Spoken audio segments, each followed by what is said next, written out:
இன்று ஒரு கவிதையில் கவிஞர் கண்டராதித்தனின் கவிதை.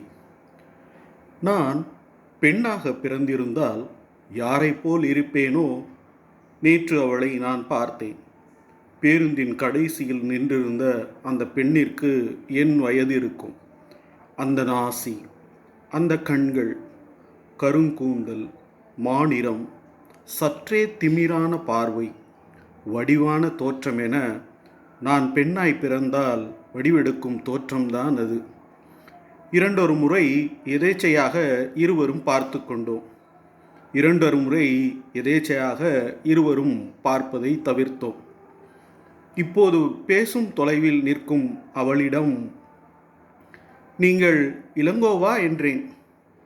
ஆமாம் என்ற அவள், நீங்கள் ஞான பூங்கோதை தானே என்றாள். கவிஞர் கண்டராதித்தன்.